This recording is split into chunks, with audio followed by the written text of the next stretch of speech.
Alright, so today I'm going to do something a little bit different.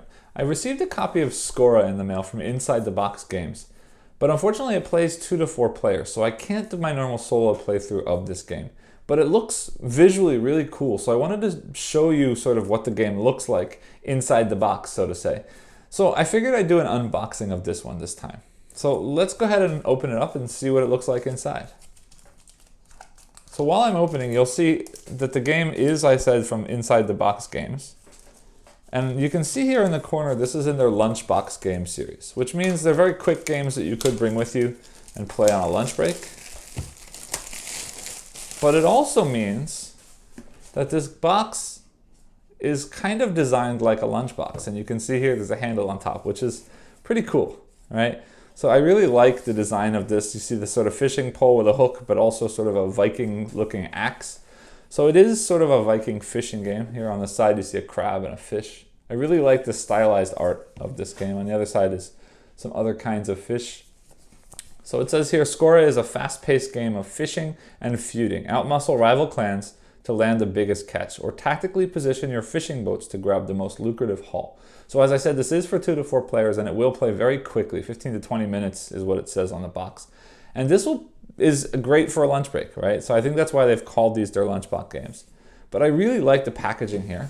You'll see here, it's a magnetic clasp box. So we're gonna open this up and I'll see what's inside. All right, so we've got the rulebook, as you'd expect. Setting: the island of Norsika is in turmoil. Divided by feuding clans and starved by a harsh winter, the people of Norsika rush to sea as the ice melts and the sea creatures return. The feeding frenzy has begun, and the only thing standing between the clans and their harvest is each other. So it says here, in Skora, players take the roles of rival clans competing for control over the fishing grounds of Norsika. The strongest clan in each region will have first pick of the harvest, but as the seas shift, so will the creatures. So I'll show you quickly inside the rule book. I did take a peek at the rules online, and it seems like it's a bit of an interesting sort of area control, fighting for resources kind of game.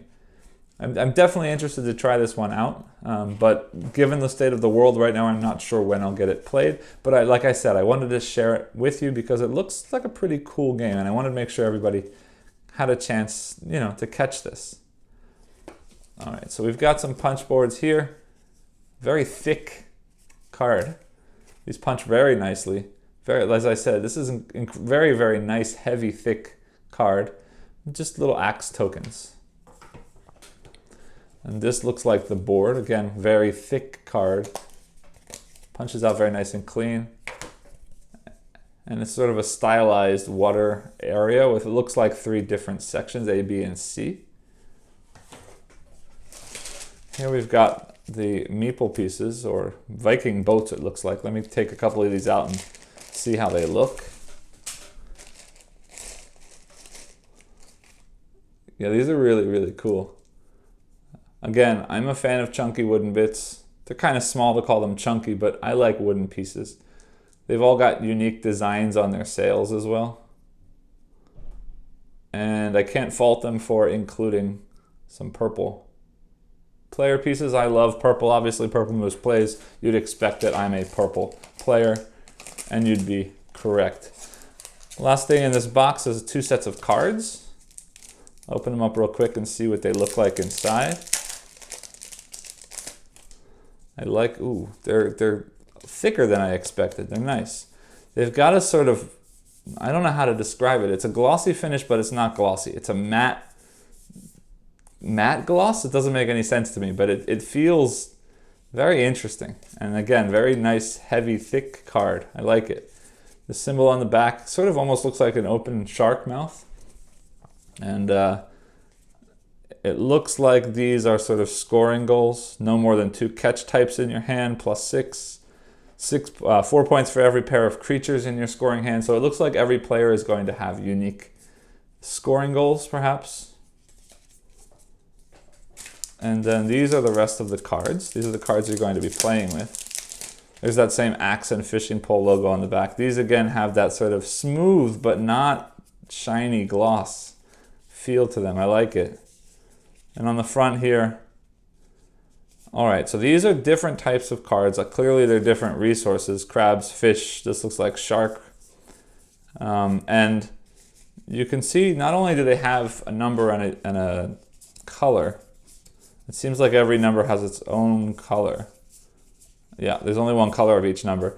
And then at the bottom of each card, it tells you sort of placement of ships on the board. Place 3 boats in the location where this is played. Place 2 boats in a location where this card is played.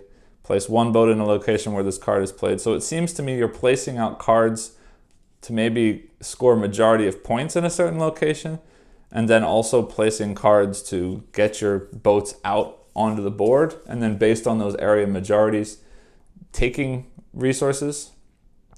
Again, I didn't have a chance to read the rules. This is just an unboxing, but from what I see, this game looks very pretty. I like the stylized sort of Norse Viking kind of feel to the game, but it is a fishing game rather than just a full-on fighting war game. I think that's really cool. Again, the boats, wooden pieces always make me happy, and again, purple pieces are great.